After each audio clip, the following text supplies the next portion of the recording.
Right నమస్తే. తెలంగాణ రాష్ట్రంలో assembly budget సమావేశాలు ఒక 10 రోజుల పాటు జరిగినాయి. దాంట్లో ముఖ్యంగా అంటే బాగా ఒక హాట్ టాపిక్గా మారినటువంటి విషయం ఈ రాఘవ కన్స్ట్రక్షన్స్ అని చెప్పి పొంగులేటి శ్రీనివాసరెడ్డి మంత్రికి సంబంధించినటువంటి రాఘవ కన్స్ట్రక్షన్స్ మీద ప్రతిపక్షాలు కొంత గట్టిగా మాట్లాడుతూ ఉన్నటువంటి పరిస్థితి. ఆయనను కాపాడే ప్రక్రియలో భాగంగా ప్రభుత్వం నుంచి కూడా అంతే తరఫున మాట్లాడుతూ ఉన్నారు. అసలు ఏంది రాఘవ కన్స్ట్రక్షన్స్ పంచాయతీ ఏంది అనేది ఒకసారి మనం మాట్లాడే ప్రయత్నం చేద్దాం. మనతో పాటు ఓయూ స్కాలర్ బీఆర్ఎస్వి కార్యదర్శి రాజేష్ నాయక్ ఉన్నారు. వెల్కమ్ చేద్దాం. నమస్తే బ్రదర్. నమస్తే అన్న. ఎట్లా ఉంది పరిస్థితి రాఘవ కన్స్ట్రక్షన్స్? అసలు ఎందుకు ఇంత రాష్ట్ర వ్యాప్తంగా చర్చ నడుస్తూ ఉన్నది దాని మీద? ఈ రాఘవ కన్స్ట్రక్షన్ అనేది పొంగులేటి శ్రీనివాసరెడ్డి గారిది అని చెప్పేసి అందరికి ఎరికారు. 2023 వరకు కూడా ఆయన వన్ ఆఫ్ ద డైరెక్టర్ దాంట్లో.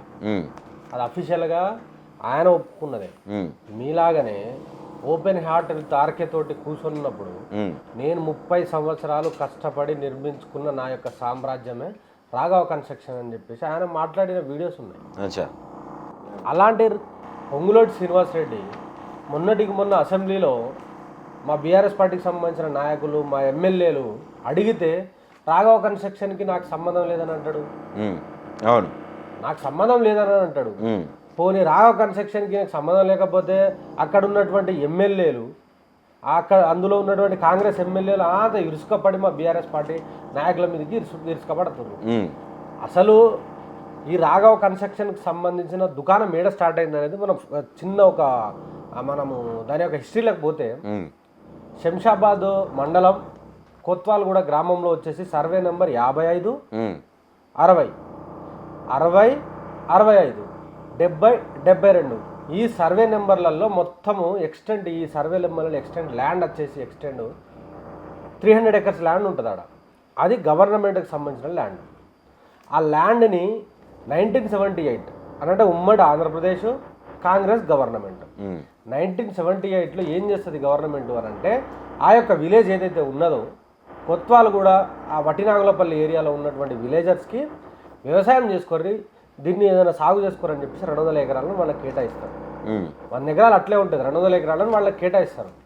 కేటాయిస్తే ఆ భూమి పనికి రాదు. భూమి అది ఆడ గుట్టలు ఉంటాయి, కొండలు ఉంటాయి, మొత్తం కంచె ఉంటుంది, అంత చెట్లు చేమలు అంత ఉంటుంది చీదు.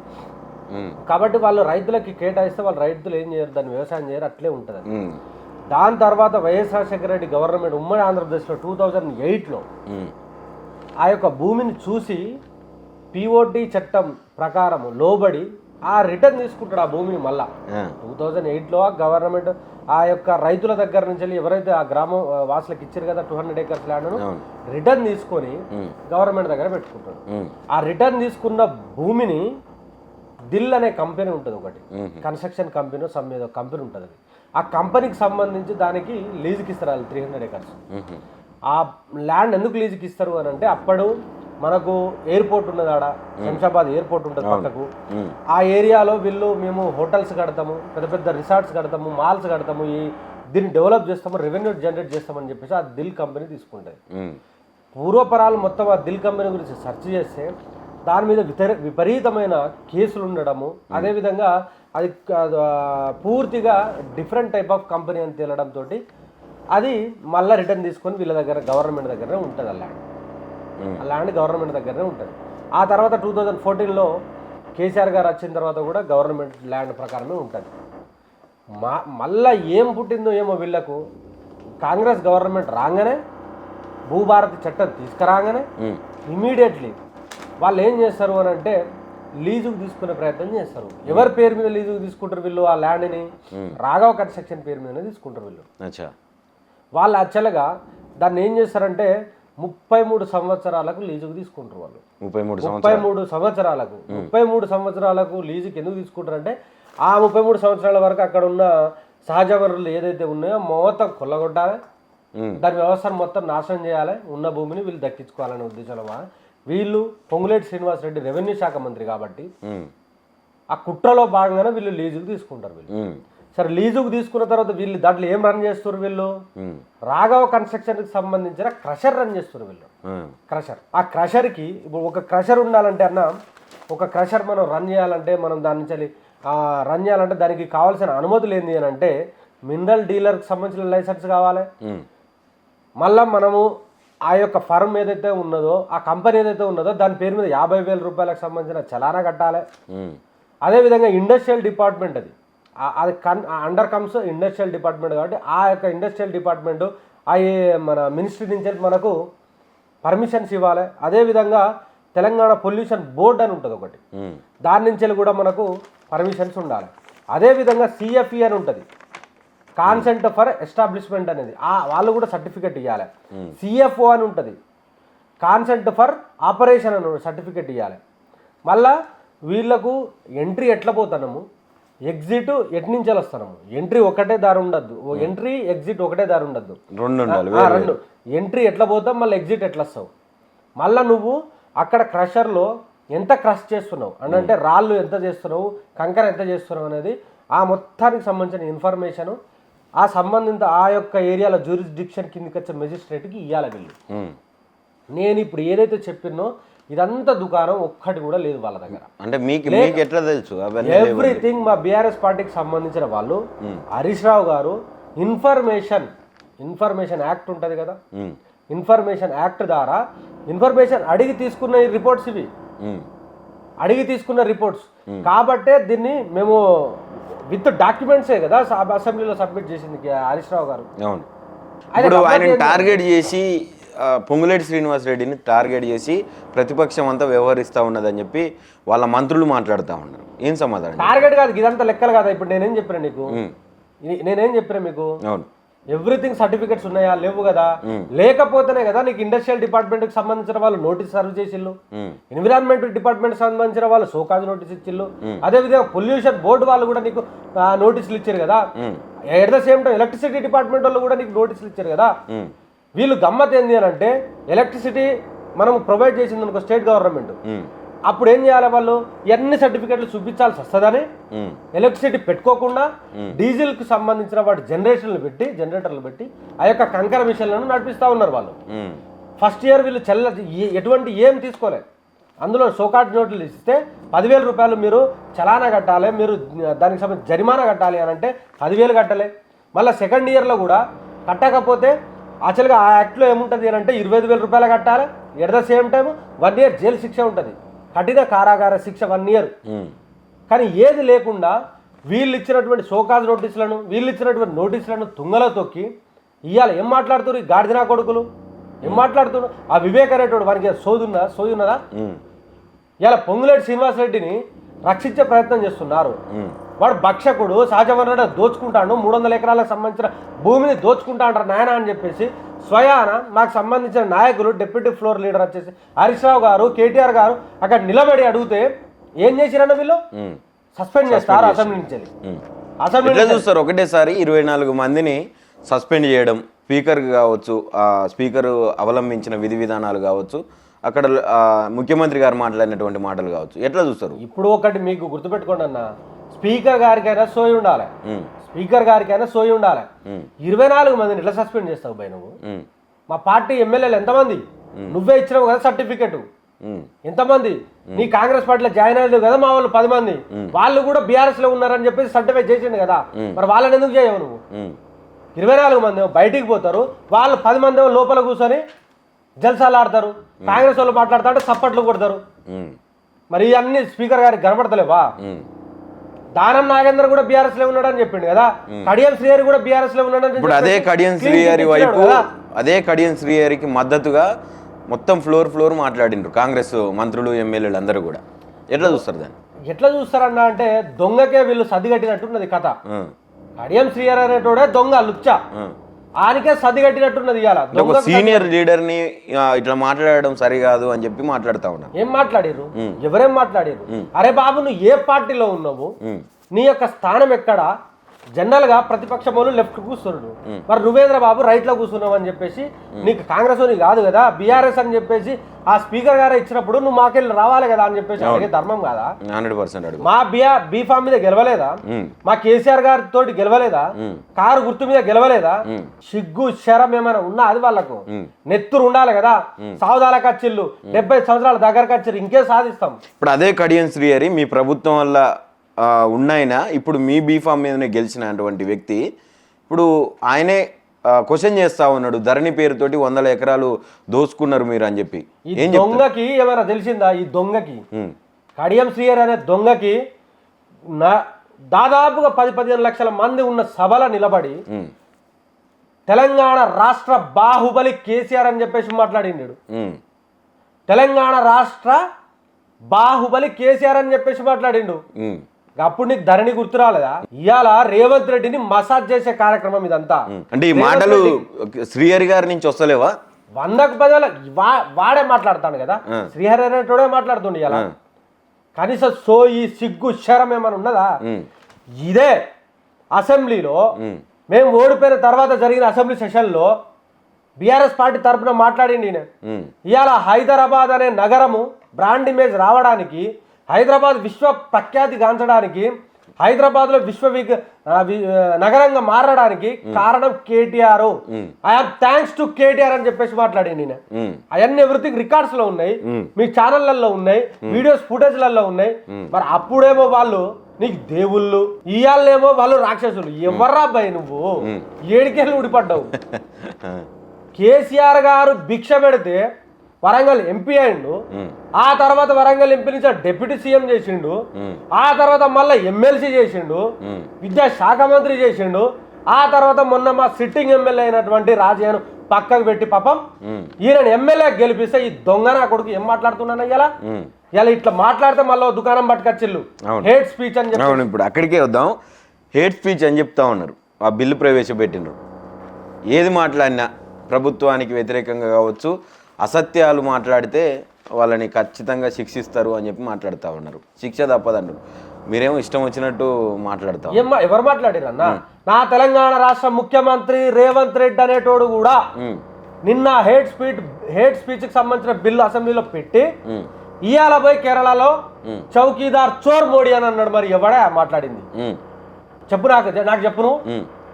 స్వయాన రాహుల్ గాంధీ కూడా రాజ్యాంగం పట్టుకొని నా దేశ ప్రధానమంత్రి అయినటువంటి మోడీ గారిని కూడా ఆయన చౌకీదార్ చోర్ అంటుండు. మరి ఆయనకు వర్తించదా ఆ హేట్ స్పీచ్? ఇప్పుడు నువ్వు స్వాగతిస్తలేవా హేట్ స్పీచ్ ని? మద్దతు, స్వాగతం. నువ్వు హేట్ స్పీచ్ అని చెప్పేసి ఏ విధంగా కన్సిడర్ చేస్తావు, దాన్ని ఎట్లా క్యాలిక్యులేట్ చేస్తావు చెప్పాలి. ఇప్పుడు హేట్ స్పీచ్ అంటే నాకు భావ ప్రకటన స్వేచ్ఛ ఉన్నది. రాజ్యాంగంలో నాకు బాబాసాహెబ్ అంబేద్కర్ గారు కల్పించిన రాజ్యాంగంలో నాకు ఆర్టికల్ ఉన్నది కదా, నేను అడగాలి కదా, ప్రభుత్వాలను అడగాలి, పాలకులను అడగాలి. అదే విధంగా ఈ రాష్ట్రంలో ఉన్నటువంటి అధికారులను అడిగే స్వేచ్ఛ లేదా నాకు? అడిగితే కూడా వీళ్ళు హేట్ స్పీచ్ అని చెప్తే ఎట్లా? హేట్ స్పీచ్ అంటే మత విద్వేషాలు రెచ్చగొట్టడము, లేకపోతే రెండు ప్రాంతాల మధ్య విభేదాలు కల్పించడము, రెండు వ్యక్తుల మధ్య విభేదాలు కల్పించడము, లేకపోతే రెండు వర్గాలను మనకు ఉసిగొల్పి కొట్టుకునేటట్టు ఏదో వైలెన్స్ క్రియేట్ చేయడము, అట్లాంటి వాటిని హేట్ స్పీచ్లు అంటాం. కానీ ప్రశ్నిస్తే ఇప్పుడు మీరు ప్రశ్నిస్తారు, యాజ్ ఏ జర్నలిస్ట్ గా మీరు మాట్లాడతారు, యాజ్ ఏ కామన్ మ్యాన్ గా నేను ఉస్మానియా యూనివర్సిటీ విద్యార్థిగా నేను కూడా ప్రశ్నిస్తా. అరే బాబు, నువ్వు ఇచ్చినటువంటి 6 గ్యారెంటీలు ఏమైనాయి? నా నిరుద్యోగుల కోసం ఇచ్చినటువంటి హామీలు ఏమైనాయి? మహిళలకు ఇచ్చినటువంటి హామీలు ఏమైనాయి? వికలాంగులకు ఇచ్చినటువంటి హామీలు ఏమైనాయి? రైతులకు ఇచ్చినటువంటి హామీలు ఏమైనాయి? నిరుద్యోగులు ఉద్యోగులకు ఇచ్చినటువంటి హామీలు ఏమైనా నేను అడుగుతా. అది కూడా హేట్ స్పీచ్ అవుతుందా? అవుతుందా చెప్పండి మీరు. కావచ్చు. ఎట్లయితది అంటే ప్రభుత్వాన్ని అన్నా ఒకటి గుర్తుపెట్టుకో, నా ఇంటి నుంచి నీ ఇంటికి ఎంత దూరమో నీ ఇంటి నుంచి నా ఇంటికి అంతే దూరం. బాజాప్తగా గదే అవుతుంది. రేపటి రోజున ప్రభుత్వం మారి బీఆర్ఎస్ పార్టీ అధికారంలో వస్తుంది. ఈ కొడుకులు మాట్లాడకుండా ఉంటారా? వస్తుందా? ఎందుకు రాదు? 10,000% నేనే రాజు నేనే మంత్రి అని చెప్పి ముఖ్యమంత్రి గారు సవాల్. ఎవ్వరు దేనికి సామంత రాజులం కాదు. అంతిమ నిర్ణేతలు ఈ రాష్ట్రానికి రాజులు ఎవడైనా ఉన్నాడు అని అంటే వాళ్ళు ప్రజలు నిర్ణయిస్తేనే, ప్రజలు మనకు ఒక భిక్ష ఇస్తేనే ఇలా మనం కుర్చీలో కూర్చుంటాం తప్ప నువ్వు సృష్టించుకునే ఈ యొక్క సామ్రాజ్యం కాదు. ఇప్పుడు అదే ప్రజలు ఈ 6 గ్యారంటీలని 420 హామీలను నమ్మి కాంగ్రెస్ని అధికారంలోకి తెచ్చిండ్రు.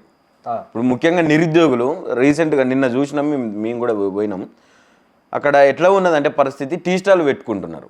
మేము చదువుకోవాలి, ఉద్యోగాలు కొట్టాలని చెప్పి, కాంగ్రెస్ వస్తే మాకు ఉద్యోగం వస్తుంది, బ్రతుకులు మారుతాయి అని చెప్పి పెద్ద ఎత్తున ప్రచారం చేసి ఈరోజు అదే నిరుద్యోగులు ఛాయ్ కొట్ల కాడ ఛాయ్ డబ్బాలు పెట్టుకొని బతుకుతున్నటువంటి సిచ్యువేషన్ వచ్చింది. ఈయన నైట్ ఎకానమీ జనరేట్ చేస్తానని ముఖ్యమంత్రి గారు చెప్తా ఉన్నారు. పంచర్ షాపులు వేసుకోవచ్చు, కూరగాయల షాపులు పెట్టుకోవచ్చు, పూలు అమ్ముకోవచ్చు, పండ్లు అమ్ముకోవచ్చు అంటున్నారు.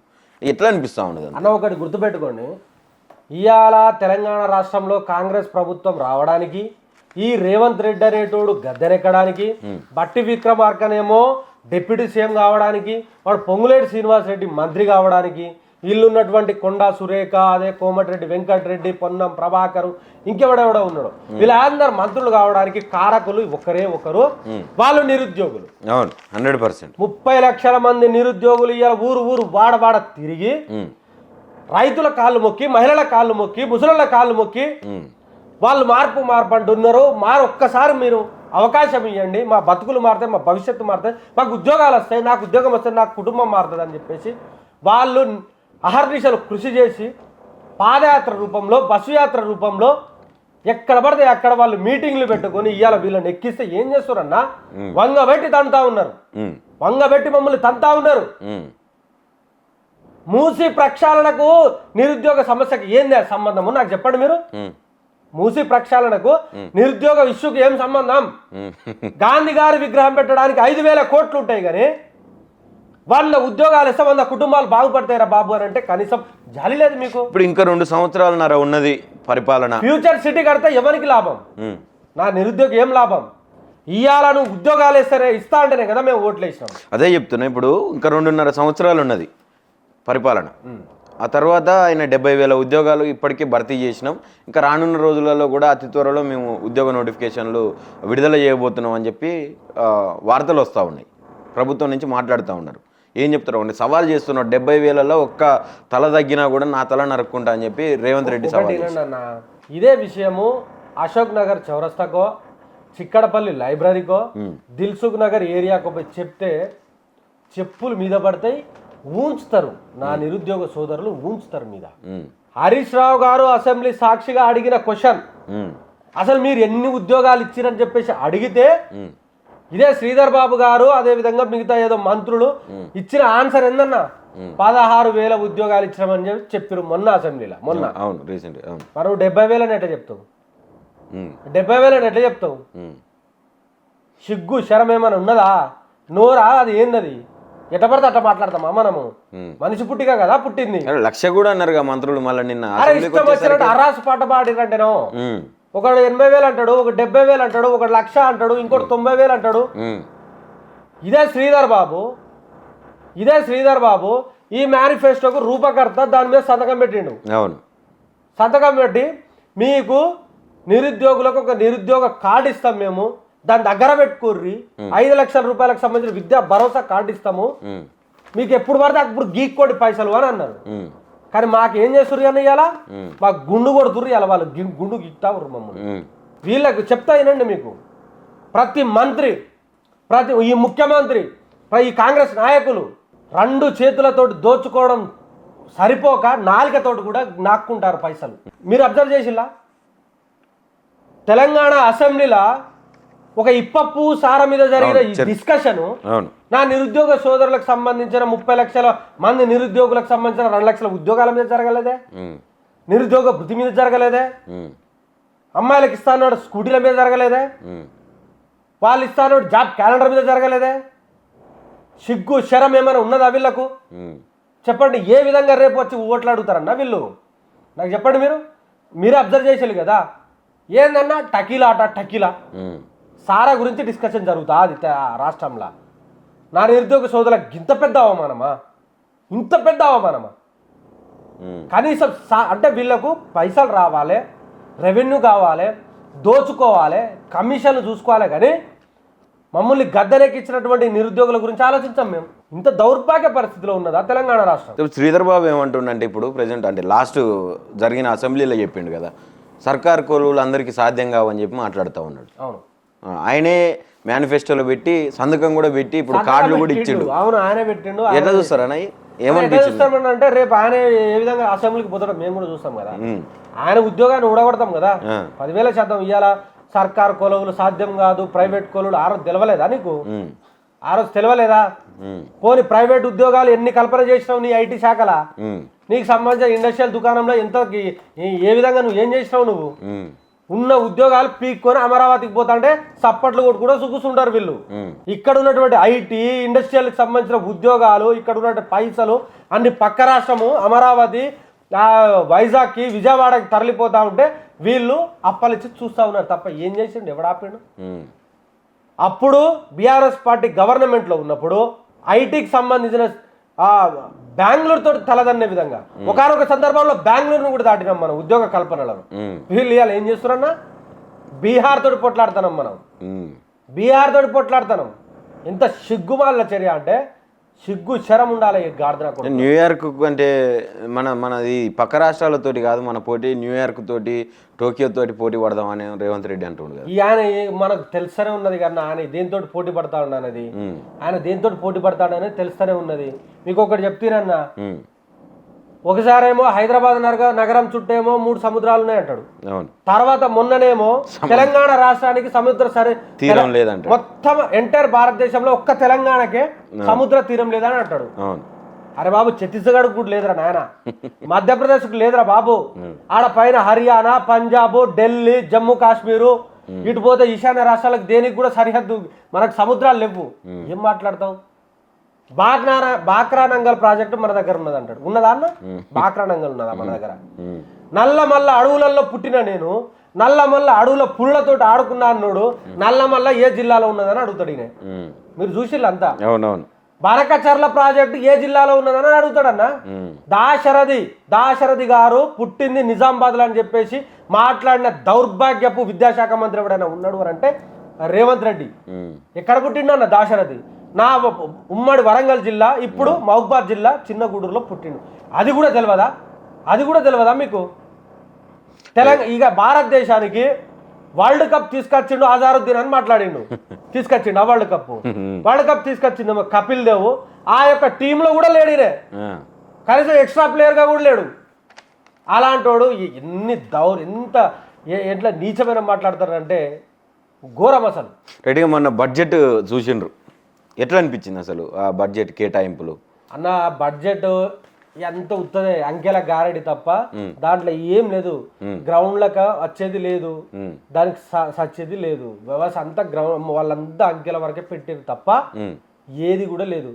మా యొక్క విద్యాశాఖకి 15% బడ్జెట్ని కేటాయిస్తామని చెప్పేసి మాట్లాడినటువంటి ఈ కాంగ్రెస్ నాయకులు ఈ మేనిఫెస్టోలే పొందుపరిచారు వాళ్ళు. ఇదే మేనిఫెస్టోలో ఒక పాయింట్ ఉంటుంది, విద్యాశాఖకి మేము 15% కేటాయిస్తామని పెట్టిండు. కానీ ఇప్పుడు వాళ్ళు ఎంత ఇచ్చారు తెలుసా అన్న? జస్ట్ 7.5 ఏమో ఇచ్చారు వాళ్ళు, సగం. దేనికి సరిపోతాయి చెప్పండి? అంటే ప్రతి సెక్టార్లో కోతారే, ఎవ్రీ సెక్టార్లో కోత. అసలు దివారా లేని పరిస్థితిలో వేయాలి బడ్జెట్ కేటాయించారు తప్ప ఏది లేదు ఆడ. ఉత్తదే అంత డొల్లా. అంటే ఇప్పుడు వాళ్ళు చెప్తున్నటువంటి మాటలు కూడా అబద్ధాలు అంటారా? అరే మీరు గమ్మత్తున్నారు, కింద సేపు చెప్పిరన్నా మీకు. ఏది నిజం చెప్పిరన్నా చెప్పండి. బడ్జెట్ తోటి ఇక మన రాష్ట్రం వల్ల అన్ని వర్గాలకు మేము న్యాయం చేస్తున్నాం అని చెప్పి మాట్లాడుతూ ఉన్నారు అన్న. ఏ వర్గం న్యాయమని చెప్పండి మీరు నాకు. రైతాంగం సంతోషంగా ఉన్నదా అన్న ఇవాళ రాష్ట్రంలో? ఒక్క ఎకరాకి నువ్వు రైతు బంద్ చేస్తే సంతోషంగా ఉంటుందా రైతు? మొన్న కాళేశ్వరం నీళ్ళు వదిలేసిండ్రు కదా, ఇక మంచిగా కాళేశ్వరం ఇప్పుడు కాళేశ్వరం కూలిపోయింది అన్నారు కదా వీళ్ళు, మరి ఎట్లా వదులుతాడు? కాళేశ్వరం మొత్తము అది కరప్షను, కాళేశ్వరం కూలేశ్వరము, అది ఉత్తదే, దాంతో అవసరం కూడా లేదని చెప్పి మాట్లాడిన ఈ కాంగ్రెస్ నాయకులు మరి నీళ్ళెట్లో తిరిగారు. అంటే నేను రిపేర్ చేస్తా ఇక మళ్ళా దాన్ని వాడకంలోకి తేవాలని ఫిక్స్ అయినంటారు రేవంత్ అన్న. ఇగో వాళ్ళు ఏం చేస్తారా, రైతులు అనేటోడు పక్కా కేసీఆర్ గారు కట్టిన కాళేశ్వరము దానివల్ల మాకు నీళ్ళు వచ్చినాయని చెప్పేసి నమ్మకంగా ఉన్నారు వాళ్ళు. వాళ్ళు ఎంత మిస్లీడ్ చేసినా వాళ్ళని ఎంత మిస్గైడ్ చేసినా నమ్మే పరిస్థితిలో లేరు వాళ్ళు. రైట్, ఇప్పుడు ఈ హేట్ స్పీచ్ తోటి ఆ బిల్లు తోటి ప్రతిపక్షం ఏమన్నా సైలెంట్ అయ్యే అవకాశం కనిపిస్తుందా? ఎందుకు సైలెంట్ అవుతాము? మాకు కూడా 39 మంది ఎమ్మెల్యేలను బీఆర్ఎస్ పార్టీని గెలిపించారు కదా తెలంగాణ రాష్ట్రంలో. వాళ్ళ కోసం నిలబడే హక్కు మాకు లేదా? వాళ్ళ కోసము నిలబడాలి కదా మేము. అడుగుతాం, ప్రజాస్వామ్యబద్ధంగా అడుగుతాం. బాబాసాహెబ్ అంబేద్కర్ కేటాయించినటువంటి మాకు ఫ్రీడమ్ ఆఫ్ స్పీచ్ ద్వారా లోబడే అడుగుతాం మేము. మాకున్న హక్కుల పరిమితులు లోబడే మేము అడుగుతాము. వాళ్ళు ఇచ్చినటువంటి 6 గ్యారెంటీలు 420 హామీలను నిత్యము తెలంగాణ రాష్ట్ర ప్రజలకు జాగృతం చేస్తాము. వివిధ మాధ్యమాలలో సోషల్ మీడియా ద్వారా కావచ్చు, ఆర్టికల్స్ రూపంలో కావచ్చు, మీలాంటి జర్నలిస్టులు కూర్చోబెడితే ఇట్లా ఇంటర్వ్యూ రూపంలో కావచ్చు, ఇంకా వివిధ దశల వారిగా దఫల వారిగా దాన్ని నిత్యం అడుగుతూనే ఉంటాం, వాళ్ళని కడుగుతూనే ఉంటాం. అంటే నేనెందుకు అడుగుతున్నా ఈ క్వశ్చన్ అంటే, ఈ బిల్లు కంటే ముందరనే బిల్లు లేకముందే కేసులు చూస్తున్నాం మనం. ఒక ట్వీట్ని రీట్వీట్ చేసినందుకు కూడా జైలు వేసినటువంటి పరిస్థితి, తలుపులు బద్దలు కొట్టుకపోయి మళ్ళీ ఇప్పుడు బిల్లు తెచ్చిండ్రు. అంటే సాధ్యమవుతుందా బీఆర్ఎస్ తోటి? మొన్నటికి మొన్న కూనంనేని సాంబశివరావు గారు కూడా ఒక మాట అన్నారు లోపల అసెంబ్లీలో, వాట్సాప్ ఫార్వర్డ్ చేస్తే కూడా కేసులు పెడతారా వీళ్ళని.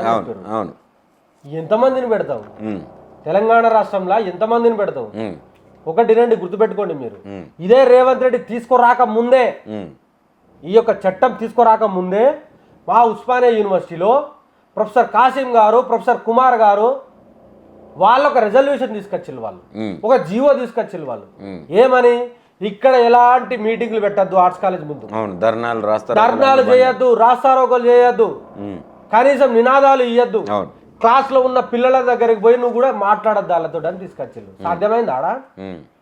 సాధ్యమైందా? ఇదేందన్నా ఇది పోరాటాల గడ్డ. ఇలాంటి లత్కోరు చట్టాలు, ఇలాంటి నువ్వు ఎన్ని పట్టకొచ్చినా ఊకుంటారు అన్న జనాలు. సాధ్యమేనా ఇక్కడ? ఫైనల్గా రాఘవ కన్స్ట్రక్షన్స్ తోటి దానివల్ల ఎలాంటి అవినీతి జరగట్లేదు అని చెప్పి పొంగులేటి శ్రీనివాస్ మరియు కాంగ్రెస్ మంత్రివర్గం అంతా చెప్తా ఉన్నటువంటి సందర్భంగా అనిపిస్తుంది. మరి ఏం చెప్పాలనుకుంటున్నారు ఈ విషయం వల్ల? బీఆర్ఎస్ ఎట్లా స్టాండ్ తీసుకోబోతా ఉన్నారు? 10,000% దాన్ని విడిచిపెట్టేది లేదు.